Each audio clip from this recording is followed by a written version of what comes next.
Hello everyone, I am Sonia from BTS institute of English. और आज की वीडियो में मैं आपके साथ स्पेशल स्पीकिंग टिप्स शेयर करने वाली हूं जो आपके स्कोर को बहुत ही आसानी से बूस्ट कर देंगे।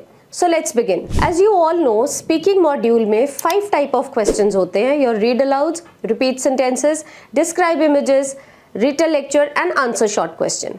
एक एक करके हर क्वेश्चन की टिप्स और स्ट्रैटेजीज को डिस्कस करेंगे और ये भी जानेंगे कि कैसे फटाफट से बिना बहुत खास एफर्ट्स के अपने स्कोर को इम्प्रूव किया जा सकता है। So let's start of. The first question in your speaking module is read aloud. नाम से ही पता चलता है लाउड रीड करना है। प्लीज एक बात का ध्यान रखें, शाउट मत करें। रीड अलाउड में सबसे इंपॉर्टेंट क्या है? स्कोरिंग के लिए फ्लुएंसी बहुत मैटर करती है।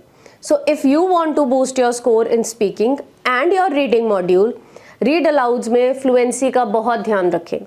स्टूडेंट्स अक्सर क्या सोचते हैं कि अगर हम कंटेंट अच्छे से बोलेंगे तो ही स्कोर आएगा रीडिंग में और स्पीकिंग में, नहीं तो स्कोर खराब हो जाएगा। ऐसा कुछ नहीं है। सबसे जो मोस्ट इम्पॉर्टेंट पैरामीटर है वो आपकी फ्लुएंसी है। सो अपनी फ्लुएंसी को मेंटेन करने के लिए अगर आपको कुछ डिफिकल्ट लगता है तो उसको स्किप कर दीजिए। So the main thing is skip the difficult word. अब आप कहेंगे कितने वर्ड स्किप कर सकते हैं मैम? 15, 20, 25 वर्ड्स अगर आए हैं तो उसमें से 8-10 वर्ड स्किप कर दें? Of course not. You can skip from around 1 to 3 words. 1, 2 या 3 वर्ड्स एक रीड अलाउड में आप आराम से स्किप कर सकते हो। अब जब स्किप करना है यानी कि कोई अक्षर नहीं बोलना है, तो वो इसीलिए नहीं बोल रहे कि हमारा फ्लो खराब ना हो। तो ध्यान रखना, जहाँ पे आप वर्ड स्किप करना चाहते हो उससे पहले अननेसेसरी पॉज नहीं लेना है। अननेसेसरी पॉज कहा है मैंने, यानी कि नेसेसरी पॉजेस तो लेने ही लेने हैं, कोई बेवजह का पॉज नहीं लेना है। अपने आप को उस कंडीशन तक मत लेके आइए जहाँ आप इतना ब्रेथलेसनेस हो जाए, इतनी सांस चढ़ने लगे कि आप अननेसेसरी पॉजेज लेने लग जाएं, यानी कि रुकना शुरू हो जाए। फ्लुएंसी को मेंटेन रखें, वर्ड्स को स्किप करें और रीड अलाउड में डेफिनेटली स्पीकिंग प्लस रीडिंग में अच्छा स्कोर आएगा। So let's take up an example. अब मैं स्क्रीन पे आपके साथ एक छोटा सा रीड अलाउड शेयर करूंगी। उसमें से मैं एक वर्ड स्किप करके आपको रीड करके दिखाऊंगी और आप देखेंगे कि कैसे फ्लुएंसी मेंटेन रहती है। So look at your screens now.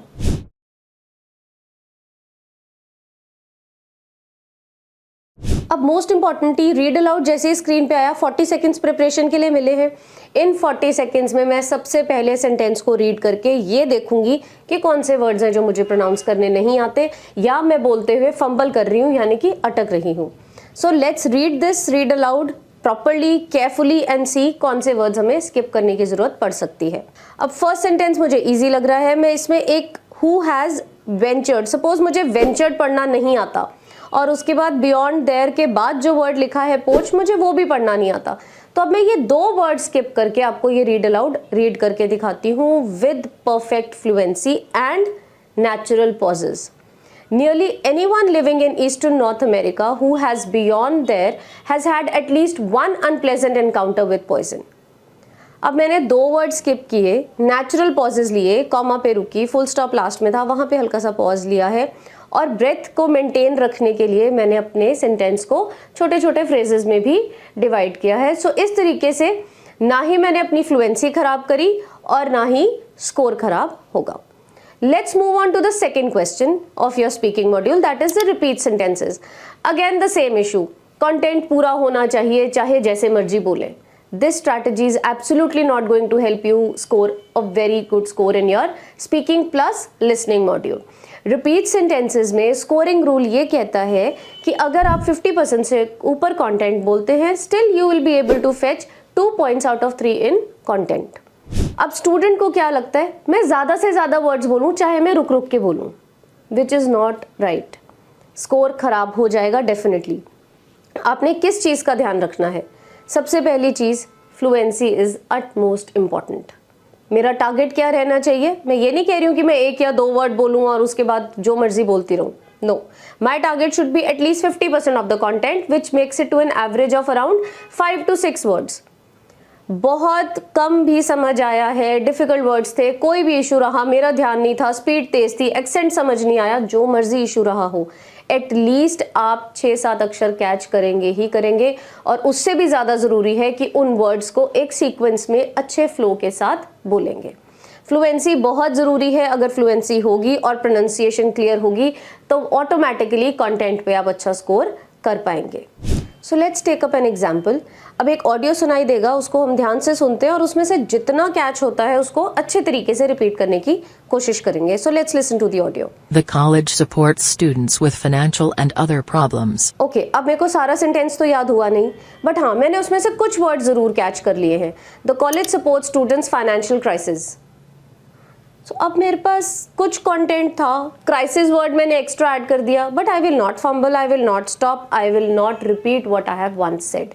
मैं रुकूंगी नहीं, रेपिटेशन नहीं करूंगी, फ्लो बना रहेगा। कंटेंट 50% के अराउंड आराम से हो गया है, so definitely I will score good points in my speaking and listening module. अब थर्ड क्वेश्चन टाइप पे आते हैं जो है आपका डिस्क्राइब इमेजेस।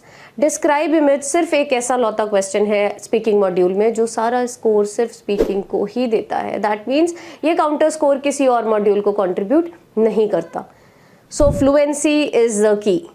डिस्क्राइब इमेज करते हुए 3-4 चीज़ों का खास ध्यान रखेंगे। सबसे पहली चीज़, एक अच्छा वेल स्ट्रक्चर्ड टेम्पलेट फॉलो करेंगे।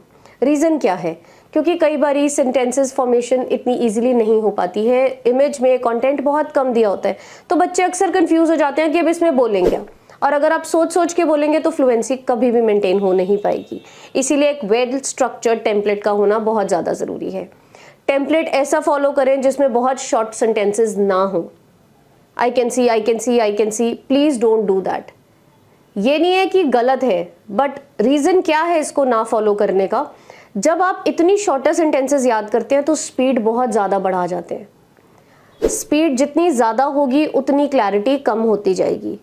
इसीलिए वेल स्ट्रक्चर्ड टेम्पलेट जिसमें सेंटेंसेस प्रॉपर बने हों और उसमें से इमेज में से कुछ भी 4-5 चीज़ें जो आपको ईजिली समझ आ रही हैं वो देख के फिट इन करेंगे। अगर बहुत शॉर्टर सेंटेंसेस आप फ्रेम करते हैं, अपने टेम्पलेट में यूज़ करते हैं, तो चांसेस है कि आप फंबल हो जाएंगे, जिससे आपकी फ्लुएंसी प्लस प्रोनाउंसिएशन दोनों स्कोर फॉल हो सकता है। टेम्पलेट के साथ साथ इमेज जो भी आपको डिस्क्राइब करने के लिए आए उसमें कुछ बहुत ज़्यादा कॉम्प्लिकेट करने की ज़रूरत नहीं है। सबसे सिंपलेस्ट फैक्टर्स पिक करिए, ऐसे आइटम्स पिक करिए, ऐसे नेम्स पिक करिए जो आपको ऑलरेडी अच्छे से प्रोनाउंस करने आते हैं। The next question is your retail lecture. Again I would say maintain your fluency. Template follow करना अटमोस्ट इम्पॉर्टेंट है। टेम्पलेट कोई भी हो, सेंटेंस फॉर्मेशंस प्रॉपर होनी चाहिए ताकि रिटेल लेक्चर में आप बहुत आराम से 25 to 30 सेकेंड्स कवर कर पाएँ। अब बच्चों को अक्सर प्रॉब्लम आती क्या है कि ऑडियो बहुत शॉर्ट आ गया, 25-30 सेकेंड्स का ऑडियो आया, जिस वजह से आप बहुत ज़्यादा कीवर्ड्स नोट डाउन नहीं कर पाए, और जब वो आंसर डिलीवर करते हैं, आंसर बोल रहे होते हैं, तो कन्फ्यूज़ हो जाते हैं कि अब करें क्या। There is absolutely no need to get confused. रुकिएगा नहीं, फ्लो मेंटेन करके रखिएगा। अगर आपसे कम से कम 5-6 कीवर्ड्स भी कैच हो गए, सो अपने टेम्पलेट में उन 6 वर्ड्स को बोलें और उसके बाद जो नेक्स्ट सेंटेंसेस रहते हैं उसमें दोबारा से फर्स्ट रिटेल का जो आपका कीवर्ड है उससे फिर से शुरू हो जाए।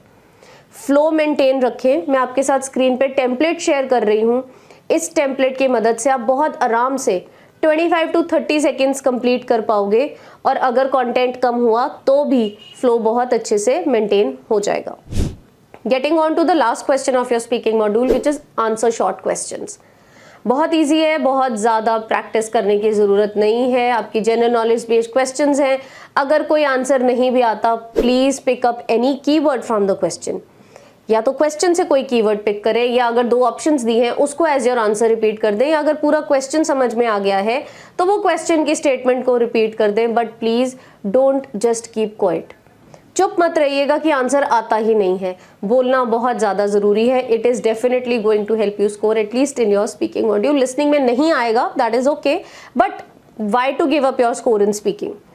सो आंसर नहीं आ रहा है, 2 ऑप्शंस हैं, उनको बोलिए। क्वेश्चन समझ आ गया, उसको बोलिए। कुछ भी नहीं आता है, I move on to the next question बोलिए। I don't know the answer बोलिए, but speak up. Don't stay quiet if the recorder is on.